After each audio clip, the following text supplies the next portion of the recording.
எல்லாருக்கும் வணக்கம். இன்றைக்கி 2024 வருஷம் டிசம்பர் 25 கிறிஸ்மஸ் தினம். இன்றைக்கி காலையிலிருந்து ஒரு சந்தேகம், ஒரு குழப்பம். எல்லாருக்கும் இன்றைக்கி கிறிஸ்மஸ் தின வாழ்த்துக்கள் சொல்லலாமா அப்படின்றத யோசிச்சுட்டு இருந்தேன். ஸோ அது என்ன குழப்பத்துக்கு, இதில் என்ன குழப்பம் வர்றதுக்கு இருக்குது, குழப்பத்துக்கு என்ன காரணம் அப்படின்னு சொல்லி பார்த்திங்கன்னா, இயேசுநாதர் பிறந்த ஊர் பெத்லஹேம் அப்படின்றது நிறைய பேர்த்துக்கு தெரியும். அந்த ஊர் எங்கே இருக்குதுன்னு பார்த்திங்கன்னா இஸ்ரேலில் இருக்குது. அங்கே தான் கொண்டு போட்டுட்ருக்கேன், கொல்ல பேர்த்த கொண்டு வந்துட்டுருக்காங்க. அதே மாதிரி அவங்களும் பாலஸ்தீனத்து மேலே கொண்டு போட்டுட்ருக்காங்க. இதுபோக உலகத்தையே ஆட்டி படைக்கிற எழுமனாட்டி அப்படின்ற அதிகார சக்தி இஸ்ரேலிருந்து தான் உலகத்தை ஆட்டி வச்சுக்கிட்டு இயங்கிட்டு இருக்கிறதா நம்பப்படுது. ஸோ இப்படிப்பட்ட அநியாயங்களும் அக்கிரமங்களும் வன்முறைகளும் அதிகார வர்க்கமும் இப்படி இருக்கக்கூடிய ஒரு இடம், இயேசுநாதர் பிறந்த இடம் பெத்லஹேம் இருக்கக்கூடிய இஸ்ரேல் அப்படிங்கிற நாடு. ஸோ அவர் என்ன பண்ணலாம், அங்கே ஃபஸ்ட்டு இயேசுநாதர் என்ன பண்ணும், அப்பாவிகள் யாரும் இறக்காமல் பார்த்துக்கணும், இஸ்ரேலுக்கு சமாதானத்தை சொல்லி கொடுக்கணும், பாலஸ்தீனத்துக்கும் 2 நாட்டுக்குமான சமாதானத்தை ஏற்படுத்தி வைக்கணும். இந்த மாதிரியான நிகழ்வுகள் அங்கே ஏதாவது நடக்குதா அப்படின்னு சொல்லி பார்த்தோம்னா அது கண்டிப்பாக கிடையாது. ஃபஸ்ட்டு இயேசுநாதர் கடவுள் என்ன பண்ணணுன்னா, ஜீசஸ் போய் அவர் பிறந்த ஊரை ஃபஸ்ட்டு சுத்தப்படுத்தணும், பாவக்கரைகளை போக்கணும், நியாயவான்கள் அனைவரையும் நடக்க வைக்கணும், அங்கே நடந்துகிட்ருக்கிற அநியாயத்தை தடுத்து நிறுத்தணும், சமாதானத்தை ஏற்படுத்தணும். அதை விட்டுட்டு உலக மக்களுக்கு சமாதானத்தை ஏற்படுத்துகிறேன், உலக மக்களுக்கு பாவங்களை போக்குறேன் அப்படின்னு சொல்லி இயேசுநாதர் எங்கேயும் சொன்னாரான்னு தெரியல. ஏன்னா பைபிள் 47 தடவை திருத்தி அமைக்கப்பட்டதாக சொல்கிறாங்க. அதில் எதெல்லாம் சேர்க்கப்பட்டது, எதெல்லாம் நீக்கப்பட்டது, எதெல்லாம் கோர்க்கப்பட்டது, எதெல்லாம் கட்டாயப்படுத்தி புகுட்டப்பட்டதுன்றது நமக்கு தெரியல, சந்தேகத்தில் தான் இருக்குது. ஸோ நமக்கு இயேசுநாதர் மேலே ஒன்றும் பெருசாக வன்மமோ காழ்ப்புணர்ச்சி அப்படிலாம் கிடையாது. அவர் ஒரு பர்ஃபெக்டான ஒரு மனிதர் தான். இயேசுநாதரை நான் இன்னமும் மதிக்கிறேன். என்ன அப்படின்னா, அவர் பேரை இங்கே வச்சுக்கிட்டு வியாபாரம் ஆக்கிட்டாங்க. இயேசுநாதருடைய பேரை வச்சு பிஸ்னஸ் பண்ணுறாங்க. நபிகள் நாயகமாக இருக்கட்டும், இயேசுநாதராக இருக்கட்டும், இவர்களெல்லாம் நான் பெரிதும் மதிக்கக்கூடிய சித்தர்கள். ஏன்னா ஜீவ சமாதி அடைதல் அப்படின்ற ஒன்று நம்முடைய ஹிந்து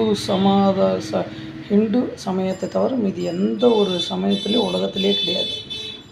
அத்தனை பேரும் ஜீவ சமாதி எதுக்கடா அடைஞ்சிருக்கான்னு பார்த்திங்கன்னா, சிவனிடம் சென்று சேர வேண்டும், சிவனை தாண்டி என்ன சக்தி உள்ளது அப்படின்ற ஆராய்ச்சி. 2வது சிவனுடைய காலடியில் நாம் போய் சேரணுன்றது ஒன்று, நானே சிவமாய் மாற வேண்டும் அப்படின்ற ஒன்று. ஆக மொத்தம் இந்த ஜீவ சமாதி அடைந்த அனைவருமே சிவனையே முன்னிறுத்தி ஜீவ சமாதி அடைஞ்சிருப்பாங்க. ஸோ இயேசுநாதர் பார்த்திங்கன்னா ஜீவ சமாதி அடைந்ததே கொஞ்சம் வித்தியாசமாக, தன்னுடைய இறப்பு முன்னாடியே தெரிஞ்சு, அவருடைய பிறப்பு 1008 சந்தேகங்கள் இருக்குது, அதுக்குள்ளே நான் போகலை. எப்படி ஆண் இல்லாமல் தேவதூதனால் கர்ப்பமானால் சாரா, இந்த மாதிரியான விஷயங்கள்லாம் இருக்குது. ஸோ அது நமக்கு தேவையில்லாத விஷயம். நமக்கு தேவை குட் மெசேஜ். அதை எடுத்துக்கலாம், யார் சொன்னாலும் எடுத்துக்கலாம், நபிகள் சொன்னாலும் எடுத்துக்கலாம், ராமர் சொன்னாலும் எடுத்துக்கலாம், சித்தர்கள் சொன்னாலும் எடுத்துக்கலாம், இயேசுநாதரை சொன்னாலும் தாராளமாக எடுத்துக்கலாம். ஸோ இங்கே பார்த்திங்கன்னா நிறைய பேர் இயேசுநாதர் என்னவோ நம்ம வத்தலை குண்டில் பிறந்தவர் மாதிரியே, நமக்கானவர், நம்முடைய பாவங்களை போக்க வந்தவர், நமக்காக சிலுவையிலே மாண்டவர் அப்படின்லாம் கட்டுக்கதை அள்ளி விட்டுட்ருக்காங்க. அவங்கள சொல்லி குத்தம் இல்லை, அவங்களுக்கு முன்னாடி அவங்களுக்கு அப்படி தான் சொல்லப்பட்டிருக்கு. அதை அவங்க நம்பினாங்க. அவங்க நம்பினதை நம்மளையும் நம்ப வைக்க முயற்சி பண்ணுவாங்க நிறைய இடங்களில். அவங்களாம் புரிஞ்சுக்கிட வேண்டியது என்னென்னா, எந்த ஒரு கடவுளுமே ஜீபூம்பா சக்தி கிடையாது. நமக்கு மேலே ஒரு சக்தி இருக்குது, அதுதான் இறைவன். அதுக்கு 1008 பேர் இருக்குது. அல்லாஹ், ஜீசஸ், நீங்கள் சொல்கிற இயேசுவா உட்பட. இயேசு வந்து பார்த்திங்கன்னா அவரும் ஒரு பிதா, என் பிதான்னு சொல்லி அவருக்கு மேலே இருக்கிற ஒருத்தரை தான் சொல்லிக்கிட்டு இருப்பார். ஸோ நமக்கு மேலே ஒரு சக்தி இருக்குது. இவர் நபிகளும் அதே தான். ஏக இறைவன் அல்லாஹ் இருக்கிறார். அல்லாஹ்வின் பார்வையில் அனைவரும் சமமாக, அனைவரும் பாவம் செய்யாமல் வாழ வேண்டும். இந்த மாதிரியான போதனைகளையெல்லாம் கற்பித்து விட்டு தான் அவரும் இருக்கார். அவரும் தனக்கு மேலே ஒரு கடவுள், இவரும் தனக்கு மேலே ஒரு கடவுள் இருக்கக்குள்ள இவங்க எல்லாருமே வந்து பார்த்திங்கன்னா, இங்கே இருக்கிறவங்க, உலகத்தில் இருக்கிற சாதாரண மனிதர்களாக இருக்கக்கூடியவங்க இதை ஒரு பிஸ்னஸ் ஆக்கிட்டாங்க. இயேசுவையே பெரிய கடவுளாக்கிட்டாங்க. நல்ல வேளை நபிகளை வந்து இறை தூதராக தான் பார்க்குறாங்களே தவிர அவங்க நபிகளை கடவுளை ஆக்கலை. அது வரைக்கும் சந்தோஷம்தான். என்ன, எந்த கடவுளும் வந்து ஜீபூம்பா சக்தி போட்டு ஒருத்தரை திட்டினாலோ ஒருத்தனை ஏதோ ஒன்று பண்ணால் கூட கடவுள் வந்து ஜீபூம்பா சக்தி போட்டு அப்படியே தடுத்துலாம் நிறுத்தாதுங்க. தெய்வம் நின்று தான் கொள்ளும். இறை என்பது ஒரு சக்தி, உணரத்தான் முடியும். அதை வந்து உரைக்க முடியும், உணர முடியும், பகிர முடியும், அவ்வளோதானே தவிர இதில் வந்து நம்ம இறைவனை தேடுதல் அப்படின்றது என்னன்னு பார்த்திங்கன்னா, நமக்கு மேலே இருக்கிற ஒரு சிசிடிவி கேமரா மாதிரி, நம்ம தலைக்கு மேலேயே இருக்கிற மாதிரி. எந்நேரமும் நமக்கு மேலே ஒரு கேமரா ஒன்று ரோல் ஆகிட்டே இருந்ததுன்னு வைங்க, பாவம் செய்ய மாட்டோமா, தப்பு பண்ண மாட்டோமா, ஒழுக்கமாக இருப்போமா, நியாயவானாக இருப்போமா, நேர்மையாக இருப்போமா. ஸோ அப்போ ஒரு கேமரா இருந்தால் இதெல்லாம் சரியான வகையில் நடக்குது. அந்த மாதிரி இறைவனுடைய சக்தியும் நமக்கு மேலே இருக்கிற கேமரா மாதிரி என்றைக்குமே அது நமக்கு மேலே இருக்குது அப்படின்னு சொன்னால் அதுக்கு நம்ம பயந்து கட்டுப்பட்டு மேலே நான் சொன்ன மாதிரி ஒழுக்கத்தோடு எல்லாருமே இருப்போம். ஸோ அதுதான் வந்து விஷயமே தவிர இறை சக்தி அப்படின்றது வந்து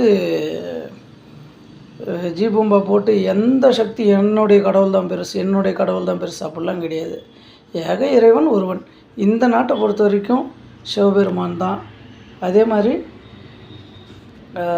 சிவபெருமானை மிஞ்சி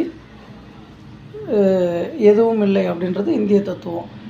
இதே வந்து அரபு நாடுகள்லாம் பார்த்திங்கன்னா உயர்ந்த சக்தி அப்படின்னு பார்த்திங்கன்னா அல்லாஹ் தான். அவங்களுடைய நாட்டுக்கு அது சரி. நீங்கள் இஸ்ரேல்லையே கூட சரி தான், இப்போ அமெரிக்கா, ஐரோப்பிய நாடுகளும் சரி தான். அங்கேயும் வந்து பார்த்திங்கன்னா ஜீசஸ்ஸு பிதா எல்லாம் சொல்கிறாங்கன்னா அது அவங்களுடைய அந்த மண்ணில் பிறந்த ஒருத்தரை அவங்க மூலயமா இறைவனை தேடணுமே தவிர அவங்களே இறைவனை ஆக்கிட்டாங்க அவங்க. அது வந்து பிதான்னு சொல்லி பழைய ஏற்பாடு சொல்கிறாங்க இல்லையா கிறிஸ்டியனில், அது எல்லாமே ஓகே தான். பட் வந்து இதில் வந்து பார்த்திங்கன்னா என்னுடைய மதத்தை பெருசாகிறேன்னு சொல்லி எல்லா நாடுகள்லேயும் போய் ஒவ்வொருத்தரும் போட்டி போட்டுக்கிட்டு அவங்கவுங்க மதத்தை எல்லா நாட்டிலையும் போய் பரப்பிக்கிட்டு இது மக்களினுடைய பண்பாட்டையும் பண்டைய வாழ்க்கை முறையும் ஒழிக்கக்கூடிய செயல். எல்லாம் தேச ஒற்றுமைக்காக பாடுபடுறோன்னு சொல்லிட்டு பிரிவினை ஏற்படுத்துவாங்க. மக்களே உஷாராக இருங்க. தெய்வத்தை தெய்வமாக பாருங்கள், மனிதர்களை மனிதனாக பாருங்கள். அந்தந்த நாடுகளுக்கு ஒவ்வொரு சமயம் உருவாக்கப்பட்டிருக்கும். அந்த சமயம் என்பது அனைத்து சமயங்களும் உச்சபட்ச சக்தியாக ஒன்றை கருதும். அந்த சக்தி இந்திய தேசத்தை பொறுத்த வரைக்கும் பரமேஸ்வரன், எம்பெருமான், சிவபெருமான் தான் என்பது என்னுடைய ஆழமான கருத்து. சித்தர்களை கடவுள்களாக்கி மனிதர்களை கடவுளாக்கி மக்களை குழப்பி விட்டது போதும்.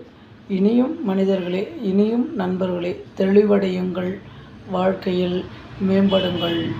நன்றி, வணக்கம்.